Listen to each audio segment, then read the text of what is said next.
নমস্কার, আপনারা দেখছেন ঈশান বাংলা সংবাদ, সঙ্গে রয়েছে কুমকুম। প্রথমেই সংবাদ শিরোনাম। শ্রীভূমি শহরে দিন দুপুরে একাধিক দুষ্কৃতী হানা, টাকা স্বর্ণালঙ্কা লুট।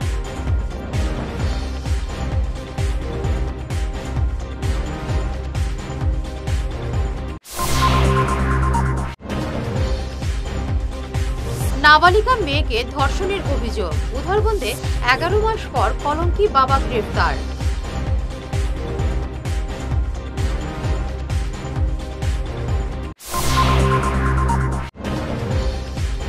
আলগাপুরে সংবিধান বাঁচাও অভিযানে মুখ্যমন্ত্রীকে তোপ কংগ্রেস নেতার।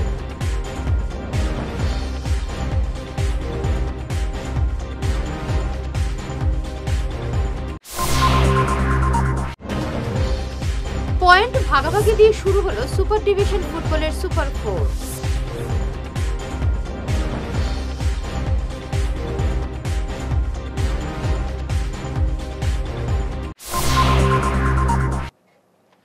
শুরু করছে বিস্তারিত ঈশান বাংলা সংবাদ। দিন দুপুরে দুষ্কৃতীদের হানা শ্রীভূমি শহরে। শ্যামাপ্রসাদ রোডের শিক্ষক নিমন্তোষ দত্তের বাড়িতে দিন দুপুরে হানা দিয়ে দুষ্কৃতীর দল। জানালা ভেঙে ঘরে প্রবেশ করে প্রায় 3.5 লক্ষ টাকা স্বর্ণালঙ্কার হাতিয়ে নিয়েছে দুষ্কৃতীর দলটি। খবর পেয়ে ঘটনাস্থলে পৌঁছেন রাজ্যসভার প্রাক্তন সদস্য মিশন রঞ্জন দাস। শহরে চুরি এবং ছিনতাই বাড়ার ঘটনায় উদ্বেগ প্রকাশ করে সিনিয়র পুলিশ সুপারের সঙ্গে ফোনে কথা বলেন মিশন। পুলিশ ঘটনার তদন্ত শুরু করেছে। এদিকে শহরের নিরাপত্তা নিয়ে প্রশ্ন উঠেছে। তো আমি বাসাত আসলাম না, ধরুন 20-25 দিনও। তো আমি তো আমার মেইন বাসা বাজারঘাট। তো আমি স্কুলও খালিগঞ্জ স্কুল করিয়া বাসাত যাই গিয়া। আমার বাসাত ফাংশনও আছিল, পূজাও আছিল, বাচ্চাটাও ছোটো আর রিচার্জ লইয়া বাসাত গেছি, মানে ফাংশন আছিল রয়েছি কেন তাকে ওখান থেকে স্কুলও আইয়া। আজকে হঠাৎ একটা দরকারে আমার এই রেন্ট যেখানে থাকি রেন্টে শ্যামাপ্রসাদ রোড ওখানেও আইসি। আইও তো খুলিয়া মানে চাবি খুলিয়া চাবি লইছি, রুম লগে তো চাবি আছে, খুলছি খুলিয়া দেখি আস্তা ঘরের সব জিনিসপত্র এলোমেলো, গডরেজ খোলা, এভরিথিং একদম। এই গ্রিল, এই জানলার গ্রিলটাও খোলা, সে জানলা খুলিয়ারই ঢুকছে চোর। ঢুকিয়া আমার প্রায় 2.5-3 ভরি সোনা নাই, বাকি সব যে কাপড় চোপড় রয়েছে সব কিছু রয়েছে, ডকুমেন্টগুলোও আছে। কিন্তু এই সোনার, আমার বাচ্চার সোনার আংটি 7টা, মিসেসর গলার, বিয়ার গলার আংটি, কানের বহুত জিনিস আছে, সোনার অলঙ্কার। এর দেখে এই সমস্ত জিনিস আমার বাহারা ঢুকিয়া সব চুরি করিয়া লইয়া গেছে। ক্ষতিগ্রস্ত মোটামুটি কত টাকার হবে? কি হয়েছে? কত টাকার ক্ষতিগ্রস্ত হইবে চুরি চুরি নিয়ে গেছে? আপনি হিসাব করিলেন না, 2 ভরি 2.5 ভরি শোনা, 2.5 ভরি না হইলেও 2 ভরি থেকে। এখন তো বাজার রেটে তো 3.5 লাখ টাকা, 3.5 লাখ টাকা, বাইরে থেকে একটু বেশি টাকার শোনা হইল। শ্রীভূমি শহরের উকিলপট্টির এসবিআই এটিএম কাউন্টারে ঘটল চাঞ্চল্যকর ছিনতাইয়ের ঘটনা। আজ দুপুরে মনোয়ারা বেগম নামের এক মহিলা এটিএম থেকে টাকা তোলেন। টাকা তোলার পরই ছিনতাইকারীরা প্রকাশ্যে দিবালুকে মহিলার হাত থেকে সেই টাকা ছিনতাই করে পালিয়ে যায়। স্থানীয়রা চেষ্টা করেও দুষ্কৃতীকে আটকাতে ব্যর্থ হন। সিসিটিভি ফুটেজ দেখে তদন্তে নেমেছে পুলিশ।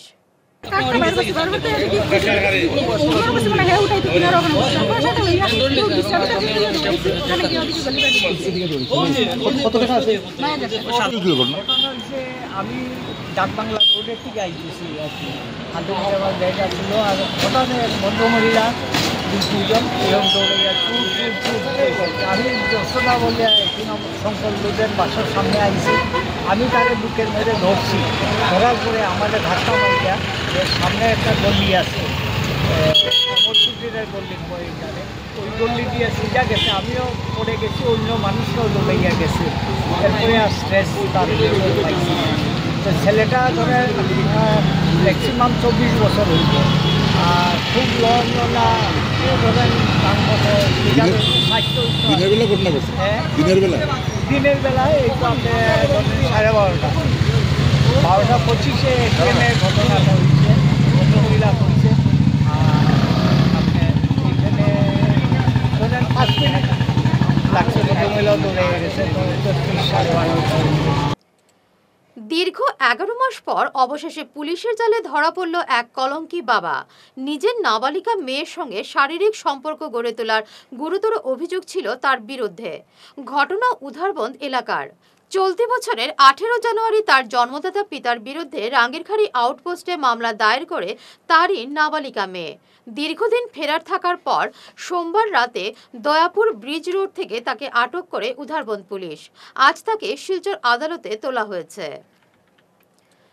আলগাপুর বরাক যুব পরিষদের উদ্যোগে এক বিশাল জনসভা অনুষ্ঠিত হল সংবিধান বাঁচাও অভিযানের ব্যানারে। এই সভার প্রধান বক্তা ছিলেন কংগ্রেস নেতা বদরুল ইসলাম বরভুইয়া। সভায় বক্তব্য রাখতে গিয়ে তিনি অসমের মুখ্যমন্ত্রীর কাজের কড়া সমালোচনা করেন। সংখ্যালঘুদের উপর অত্যাচার চলছে বলে তিনি অভিযোগ করেন। সংবিধানকে উপেক্ষা করে যারা মুখ্যমন্ত্রীর অপশাসন চালাচ্ছেন বলে তিনি অভিযোগ করেন।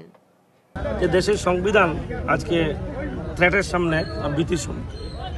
এই সংবিধানকে শেষ করে দিতে, সংবিধানের স্পিরিটকে, সংবিধানের মেইন প্রিন্সিপালকে ধ্বংস করে দিতে একটা অপশক্তি কাজ করছে। এই অপশক্তির বিরুদ্ধে দেশের সকল সচেতন নাগরিক এর বিরুদ্ধে স্ট্যান্ড দিচ্ছে। বিশেষ করে কংগ্রেস দলের নেতৃত্বে রাহুল গান্ধী তো ফাইট করছেন, তৎসঙ্গে ভারতবর্ষের সকল সমাজকর্মী যোগেন্দ্র যাদব থেকে শুরু করে প্রশান্ত ভূষণ, এই সমস্ত ব্যক্তিত্বরা এই অপশক্তির বিরুদ্ধে দাঁড়িয়েছে এবং ভারতের সংবিধানকে সুরক্ষিত রাখার জন্য চেষ্টা করে যাচ্ছে।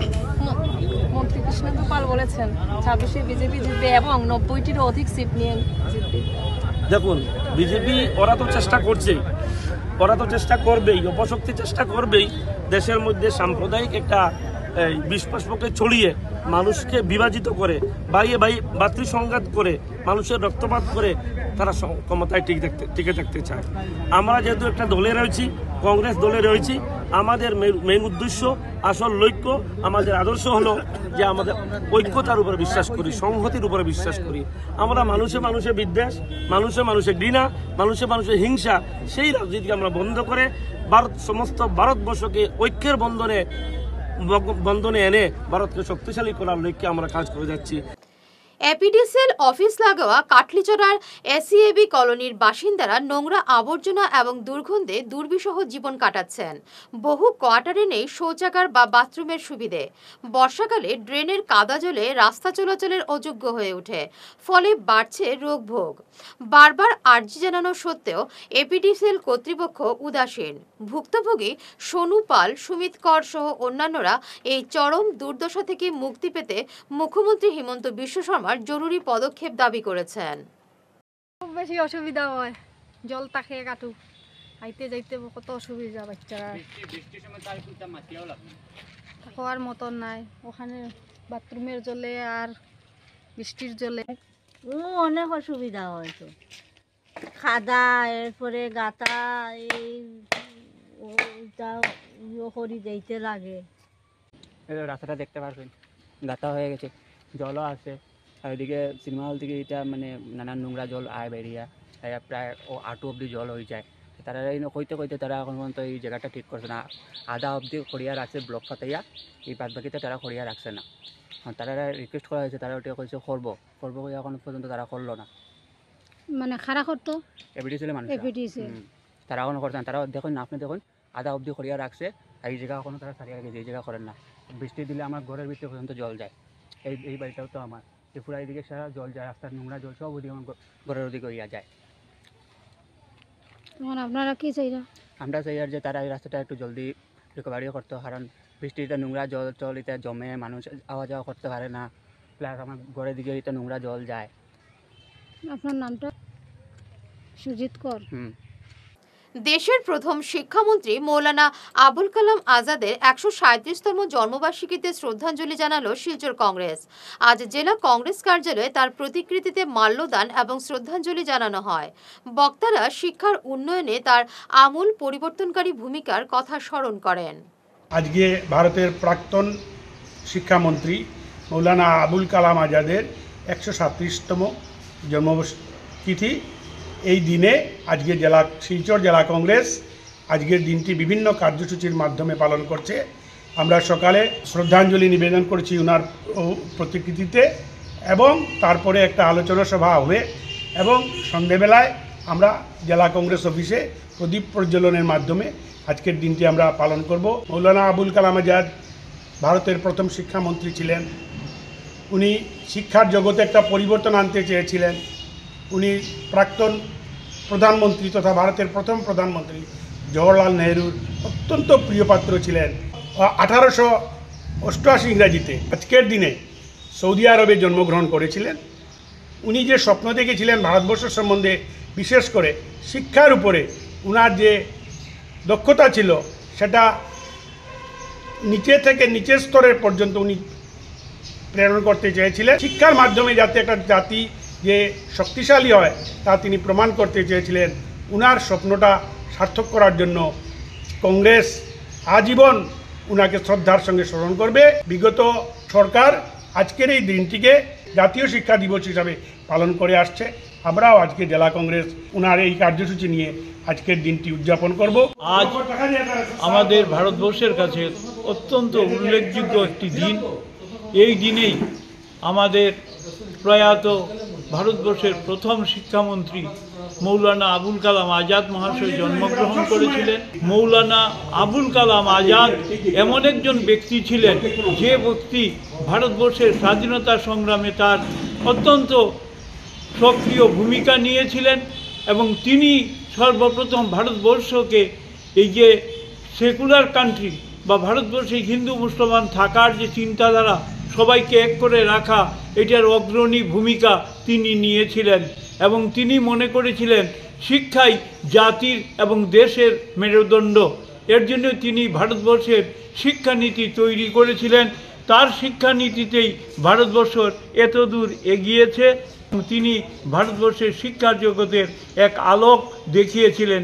এই আলোকে আজ ভারতবর্ষ শিক্ষার আলোকে আলোকিত হয়েছে। এর জন্য মৌলানা আবুল কালাম আজাদকে আমরা শ্রদ্ধা জানাই। দিল্লির ভয়াবহ বিস্ফোরণ নিয়ে সোশ্যাল মিডিয়ায় বিতর্কিত পোস্টকারীদের বিরুদ্ধে কঠোর অভিযান শুরু করেছে অসম পুলিশ। পরোক্ষে সন্ত্রাসবাদীদের যারা সমর্থন করবে কাউকে ছাড়া হবে না। আজ এমনই কড়া হুঁশিয়ারি দিয়েছেন মুখ্যমন্ত্রী হিমন্ত বিশ্ব শর্মা। মুখ্যমন্ত্রী স্পষ্ট জানিয়েছেন, ফেসবুক পোস্টের মাধ্যমে পরোক্ষে সন্ত্রাসবাদীদের স্বাগত জানানো এবং সমর্থনকারীদের গ্রেফতার করা হবে। দিল্লিত বোমা বিস্ফোরণের ঘটনা ই গৰিহণাযোগ্য আৰু ইতিমধ্যে আপোনালোকে গম পাইছে যে যোৱা দুটা দিনত এক বিশেষ ব্যক্তিৰ হাতৰ পৰা ডক্টৰ বা তেওঁলোকৰ হাতৰ পৰা বহুত বেছি বিস্ফোৰক সামগ্ৰীও পুলিচ আৰু চোৰাংচোৱাই জব্দ কৰিছে। ডেফিনেটলি ডাঙৰ ডিজাইন এটা আছিলে। মই আশা কৰিছোঁ যে আজি গধূলি ফাললৈকে আমি আৰু বেছি আমি ভাল ছবি এখন আমি দেখা পাম। সকলো জনগণ একত্ৰিত হ'ব লাগিব, দেশত যাতে সন্ত্ৰাসবাদে আকৌ মূৰ দাঙি উঠিব নোৱাৰে। অসমত যোৱাকালি পেহেলগামৰ ঘটনাৰ পিছত আৰু যোৱাকালিও আমি দেখিছোঁ যে ফেচবুকত একাংশ লোকে এই ঘটনাটোক হয় আদৰণি যোগাই জনাইছে, নহলে খুব ফূৰ্তিৰে তেওঁলোকে কিছুমান ইমজি পোষ্ট কৰিছে। তাৰমানে এইসকল ব্যক্তিয়ে সন্ত্ৰাসবাদক সমৰ্থন কৰে। এইসকল ব্যক্তিৰ আমি বেকগ্ৰাউণ্ড চেকিং কৰি আছো যোৱাকালি ৰাতিৰ পৰা, আৰু প্ৰয়োজন হলে কিছু ব্যক্তিক আমি এৰেষ্টো কৰিম। কাৰণ অসমত যাতে সন্ত্ৰাসবাদে কোনো কাৰণতে মূৰ দাঙি উঠিব নোৱাৰে আৰু তেওঁলোকে উৎসাহো যাতে পাব নোৱাৰে, তাৰ কাৰণে আমি কঠোৰ হ'বই লাগিব। যোৱাকালিৰ পৰা আমি লক্ষ্য কৰিছোঁ যে এছাম লোকে বিৰাট ফূৰ্তি পাইছে, আৰু যদি সন্ত্ৰাসবাদ আক্ৰমণত মানুহ মৃত্যুৰ পিছত কোনোবাই যদি ফূৰ্তি পাব পাৰে, তাৰমানে তেওঁলোকেও সন্ত্ৰাসবাদক প্ৰত্যক্ষ বা পৰোক্ষভাৱে সমৰ্থন কৰে। মই ইতিমধ্যে ডিজিপিক নিৰ্দেশ দিছোঁ যে এইবিলাক চেক কৰিব লাগে, কোন মানুহ ক'ৰ মানুহ, যদি অসমৰ হয় আমি তেওঁলোকক গ্ৰেপ্তাৰ কৰিব লাগে। দিল্লির ভয়াবহ বিস্ফোরণের মতো সংবেদনশীল ঘটনাকে সামাজিক মাধ্যমে সাম্প্রদায়িক এবং রাজনৈতিক রং দেওয়ার অভিযোগে শিলচর থেকে এক ব্যক্তিকে আটক করেছে পুলিশ। ধৃত ব্যক্তির নাম নজরুল ইসলাম। প্রাক্তন ওই অধ্যক্ষ শিলচর রংপুরের বাসিন্দা। এ ব্যাপারে বিস্তারিত জানিয়েছেন কাছাড়ের অতিরিক্ত পুলিশ সুপার রজত কুমার পাল। जैसा कि हम सभी को मालूम है कि कल एक दिल्ली में बहुत बड़ा ब्लास्ट हुआ, जिसके कारण जो पूरे देश को मालूम है एक बहुत दुख की खबर है, और उसकी जांच जो है अलग अलग एजेंसियां कर रही हैं। और ये जो एक न्यूज़ है पूरा नेशनल लेवल एक न्यूज़ है, और इस न्यूज़ के चलते कुछ लोग जो है इस न्यूज़ का यूज़ करते हुए इस न्यूज़ को इस्तेमाल करने का कोशिश कर रहे हैं और इसको पॉलिटिसाइज़ करने का कोशिश कर रहे हैं, साथ साथ जिसके कारण अलग अलग कम्युनिटीज़ में डिवाइड क्रिएट हो सकता है, कोई कम्युनल इंसिडेंट होने का चांसेस बढ़ सकता है। तो इस चीज़ पे नज़र रखते हुए हमारे सोशल मीडिया सेल को एक खबर प्राप्त हुई कि किसी एक आदमी ने जो सिलचर एरिया का रहने वाला है, जिसका नाम है नजमुल इस्लाम बोरभुइयाँ, उसने अपने एक सोशल मीडिया अकाउंट से एक कमेंट किया, जिस कमेंट से ये दर्शाया गया कि उसने इस न्यूज़ को पॉलिटिकल एंगल देने का ट्राई किया, और हमने उस आदमी को अभी एप्रीहेंड किया है और आगे पूछताछ जारी है कि उसने क्या सोच के ऐसा कमेंट किया, या इसके पीछे कोई एक मोटिवेटेड या कोई किसी का षड्यंत्र है कि किसी कम्युनिटी को आपस में डिवाइड किया जाए या नहीं। तो उस आदमी को अभी लाया गया है और उससे पूछताछ जारी है, और कुछ भी अपडेट होने से आपको बता दिया जाएगा। जो न्यूज़ है उसका एग्जैक्ट कमेंट था ब्लास्ट का न्यूज़ था, लेकिन उस पर कमेंट उसने लिखा इलेक्शन इज़ कमिंग अहेड। तो जिसके ज़रिए उसने कुछ कम्युनिटीज़ हैं जिनको ये हर्ट भी हुआ है कि इसका एक नेशनल लेवल का एक दुखद घटना हुआ, उसमें उस चीज़ को पॉलिटिसाइज़ करने का ट्राई किया। अब वो जो कमेंट किया गया है वो कोई मोटिवेटेड कमेंट है या उसने खुद किसी भूल से किया है, वो उस चीज़ की जांच में अभी हम लोग लगे हुए हैं। জুবিন গার্গকে ন্যায় দেওয়ার প্রতিশ্রুতি সরকার পালন করবেই, আজ এমনই স্পষ্ট বার্তা দিলেন মুখ্যমন্ত্রী হিমন্ত বিশ্ব শর্মা। মুখ্যমন্ত্রীর বক্তব্য অনুযায়ী আগামী ৮ তারিখ এ বিষয়ে গুরুত্বপূর্ণ তথ্য প্রকাশ পাবে। সেইটো আপোনালোকে ৮ তাৰিখে গম পাব। যিটো কাম হিমন্ত বিশ্ব শৰ্মাই হাতত লয় তাক কৰি দেখুৱায়। সাম্প্রতিক শিশু নিখোঁজ হওয়ার ঘটনায় শিলচরের স্কুল পড়ুয়াদের নিরাপত্তা নিয়ে উদ্বিগ্ন। স্বপ্ন উদযাপনের প্রতিষ্ঠাতা সোনালী বণিক এবং নাগরিক সমাজ আজ জেলাশাসক এবং সিনিয়র পুলিশ সুপারের সঙ্গে দেখা করে স্মারকপত্র তুলে দেন। তাদের দাবি, স্কুলের নিয়মিত পর্যবেক্ষণ বাড়ানো, শিক্ষক কর্মীদের সতর্কতা এবং প্রবেশ ছুটির সময় কঠোর নজরদারি। নাগরিকরা প্রশাসনকে দ্রুত পদক্ষেপ নিয়ে শিশুদের নিরাপত্তা নিশ্চিত করার আহ্বান জানিয়েছেন। মহাপুরুষ শ্রীমন্ত শঙ্করদেবের মানবতাবাদী আদর্শ প্রচারে কাঠিগড়ার নামধর্ম সমাজের সভা।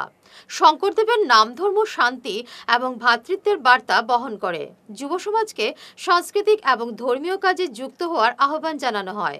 গ্রামের নাম পাঠশালা স্থাপন এবং নাম প্রসঙ্গ প্রচারের সিদ্ধান্ত নেওয়া হয় সভায়।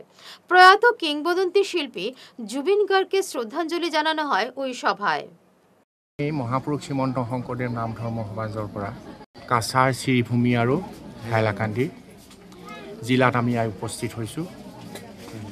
সাংগঠনিক দিশত মহাপুৰুষ শ্ৰীমন্ত শংকৰদেৱ নাম ধৰ্ম সমাজৰ সাংগঠনিক তথা ভক্তিমাৰ্গ প্ৰচাৰৰ কাৰণে ইয়াতে আমাৰ বহু সদস্য আছে, বহু ভকত আছে, আই মাতৃসকল আছে। তেখেতলোকৰ লগত আমাৰ মত বিনিময় তথা তেখেতলোকক তত্ত্বৰ বিষয়ে অকণমান কথা ক'বৰ কাৰণে আমি ইয়াত আহিছোঁ। আমিও তেখেতলোকক তত্ত্বৰ কথা কৈছোঁ আৰু তেখেতলোকৰ পৰা আমি মত বিনিময় কৰি তেখেতলোকৰ পৰা তত্ত্ব লৈ আমি ইয়াতে আজি আছোঁহি। আমাৰ উদ্দেশ্য হৈছে সমাজখন সুস্থিৰ কৰা। নৱপ্ৰজন্ম আজি বিপথে যাবলৈ ধৰিছে নানাবিধ কাৰণত, আমি যাতে নৱপ্ৰজন্মক পুনৰ সৎ পথলৈ আনিব পাৰোঁ, সেই উদ্দেশ্যে আই মাতৃসকলক মুখ্য ভূমিকা গ্ৰহণ কৰিবৰ কাৰণে তেখেতলোকক আমন্ত্ৰণ জনাইছোঁ, নিমন্ত্ৰণ জনাইছোঁ, সেৱা ধৰিছোঁ। তেখেতলোকে যেন নতুন প্ৰজন্মক আগুৰি লৈ সুপথত আনি সমাজখন তথা দেশখনক উন্নতি পথত বঢ়াই লৈ যায়, আৰু লগতে আমাৰ অসমীয়া যিখন সমাজ মহাপুৰুষ শ্ৰীমন্ত শংকৰদেৱে যিখন সমাজ গঢ় দিছিলে, সেই সমাজখন বৰ অসমৰ সমাজখন যাতে একত্ৰিত হৈ সকলোৰে ইজনৰ প্ৰতি আৰু সিজনৰ মিলা প্ৰীতি থাকে, কোনো জাতি ভেদ কোনো একো নাথাকে, সকলোৱে সমান হিচাপে যে তেওঁলোকে আচাৰ ব্যৱহাৰকে আদি কৰি ধৰ্ম সকলোখিনি কাম কৰি যায়, এই উদ্দেশ্যে আমি আজি ইয়াত উপস্থিত হৈছোঁ। আমি অতি সন্তোষ পাইছোঁ এখেতলোকৰ আতিথ্যত। তেখেতলোকে আমি যিমান বিচাৰিছিলোঁ তেখেতলোকে তাতকৈ বহু বেছি আমাক দিছে। শিলচর অম্বিকাপট্টির ইয়ং বার্ডস একাডেমির আয়োজনে নবনিযুক্ত সরকারি চাকরিপ্রাপ্তদের সম্বর্ধনা জানানো হলো। প্রধান অতিথি ছিলেন সাংসদ পরিমল শুক্লবৈদ্য। অনুষ্ঠানে তিনি তরুণ তরুণীদের সততা, নিষ্ঠা এবং দায়িত্ববোধ নিয়ে কাজ করার আহ্বান জানান। সাংসদ বলেন, সরকারি চাকরি শুধু ব্যক্তিগত গৌরব নয়, জনগণের প্রতি অঙ্গীকারও বটে। যাদেরকে আমরা সম্বর্ধিত করব, আমাকে তীর্থঙ্করবাবু বলেছিলেন যে আমরা ইয়ং বার্ডস একাডেমির পক্ষ থেকে যারা এবার বিভিন্ন এক্সামে অ্যাচিভ করেছে তাদেরকে সম্বর্ধিত করব। আর আমরা যারা এখানে এলাম, আপনাদের এই একাডেমির বাইরে যারা এসেছি, আমরা এসেছি একটা মোহ নিয়ে, একটা ইচ্ছা নিয়ে, যে আমরা আজকে যারা জীবন যুদ্ধে যারা জয়ের মুকুট ছিনিয়ে এনেছে তাদেরকে আমরা সম্বর্ধনা জানাব। আর নিশ্চিতভাবে এখানে কোনো ব্যবস্থা আছে, ব্যবস্থা না থাকলেও আমরা সবার পক্ষ থেকে সবাইকে সম্বর্ধনা জানাচ্ছি। আজকে আমাদের ইয়ং বার্ডস একাডেমির তরফ থেকে যারা 45 জন ছাত্রছাত্রীরা যারা এবারের এই এক বছরের মধ্যে যারা ডিফারেন্ট গভর্নমেন্ট এক্সাম যেমন ADRE, TET, DME, Assam police, CGL, SSC CGL এইসব পরীক্ষায় পাশ করেছেন, সবাইকে আজকে আমরা সম্বর্ধনা জানালাম। And it was a great evening. আমাদের চিফ গেস্টদেরকে অসংখ্য ধন্যবাদ। আমরা চেষ্টা করবো যে আগামী বছরে যদি আমাদের স্টুডেন্টসের সংখ্যা আরও বাড়ে, আমরা আবারও এরকমভাবে ফেলিসিটেশন সেরিমনি অর্গানাইজ করব। ধন্যবাদ। এবারে খেলার খবর। পয়েন্ট ভাগাভাগি দিয়ে শুরু হলো শিলচর জেলা ক্রীড়া সংস্থার সুপার ডিভিশন ফুটবলের সুপার 4। মঙ্গলবার সুপার 4-এর প্রথম ম্যাচে অরুণাচল এসএস এবং শিলচর স্পোর্টিং ক্লাব 1-1 গোলে ড্র করে। 48 মিনিটে পেনাল্টি থেকে গোল করে অরুণাচলকে এগিয়ে দেন অজন্তা রাভা। তবে এই লিড তারা বেশি সময় ধরে রাখতে পারেননি। 58 মিনিটে স্পোর্টিংকে সমতায় ফেরান রবার্ট মার্ট। এরপর উভয় দল বেশ কয়েকটি সুযোগ তৈরি করলেও ফিনিশিং ব্যর্থতায় আর গোল করতে পারেনি। রঞ্জি ট্রফিতে ত্রিপুরার বিরুদ্ধে ফলো অন করেও ম্যাচ ড্র করতে সফল হলো অসম। আগরতলার এমবিবি স্টেডিয়ামে অসম তাদের দ্বিতীয় ইনিংসে 7 উইকেটে 367 রান করে। 17 রান করে ড্যানিশ দাস এবং শিবশঙ্কর রায় 101 রান করে অপরাজিত থাকেন। এই দুজনের 100 রানকে ভর করেই ম্যাচ ড্র রাখতে সফল হলো অসম। এর আগে ত্রিপুরা তাদের প্রথম ইনিংস 7 উইকেটে 602 রানের বিশাল স্কোরে ঘোষণা করেছিল। জবাবে নিজেদের প্রথম ইনিংসে 238 রানে অল আউট হয় অসম। শেষ করার আগে বিশেষ ঈশান বাংলা সংবাদ আরো একবার। শ্রীভূমি শহরে দিন দুপুরে একাধিক দুষ্কৃতী হানা, টাকা স্বর্ণালঙ্কার লুট।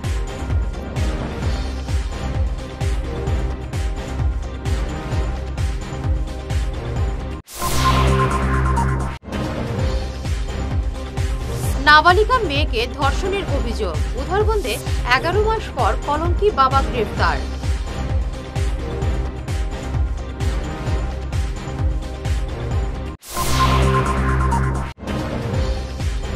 আলগাপুরে সংবিধান বাঁচাও অভিযানে মুখ্যমন্ত্রীকে তোপ কংগ্রেস নেতার।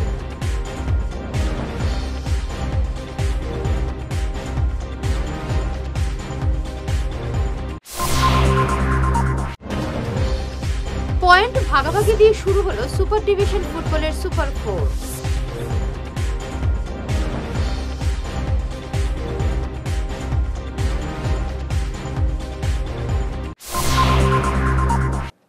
এখনকার মতো ঈশান বাংলা সংবাদ এ পর্যন্তই। নমস্কার।